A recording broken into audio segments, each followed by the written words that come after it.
Faites vos jeux, arrêt sur image. Quel âge donnez-vous à cet homme? Avis contrasté, opinion controversée.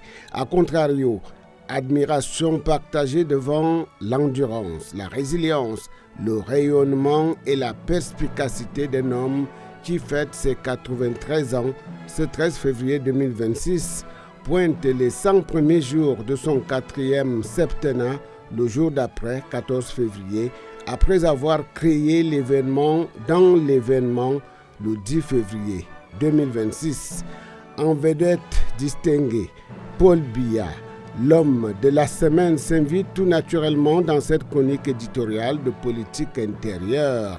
Qui n'a pas vu et admiré, comme bien d'autres téléspectateurs, le passage magistral du discours sur papier au discours sur prompteur?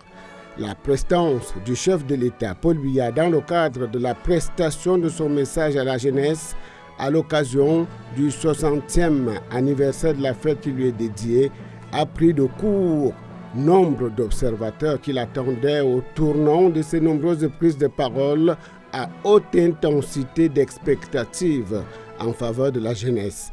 Comment allait-il s'y prendre sans risque de se laisser prendre au mot?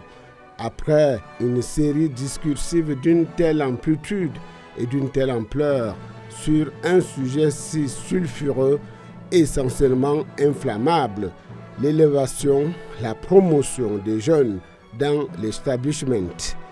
Depuis la campagne électorale pour la présidentielle 2025 jusqu'à ce énième message à la jeunesse en passant par son discours de prestation de serment et le message de fin d'année 2025, était-il de bon ton qu'il additionna ainsi les discours en les entassant les uns sur les autres sans prise effective sur le réel, sans un début patent de concrétisation.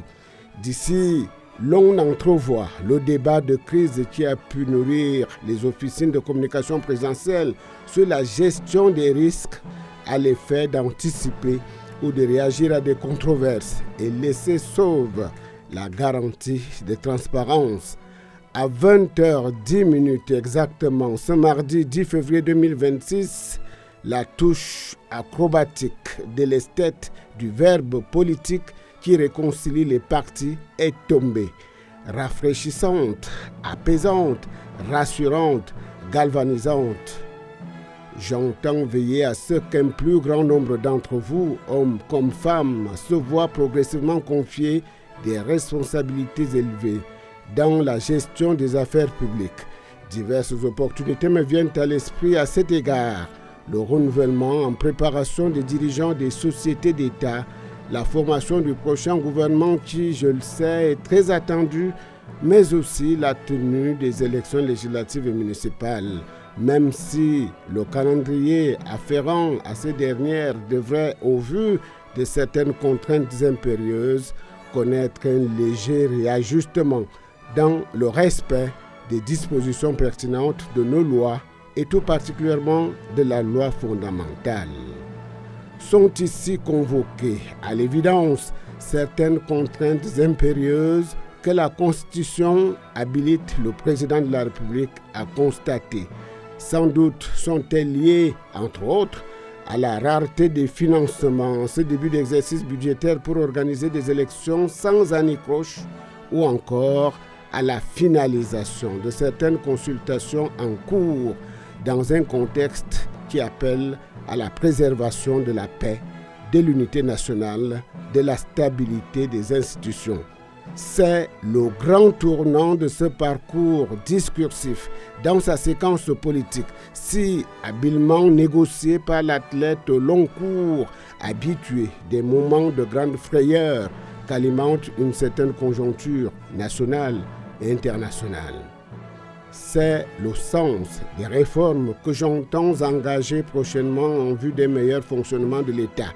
C'est également le sens de la lutte acharnée que j'entends mener contre la corruption et les détournements de deniers publics.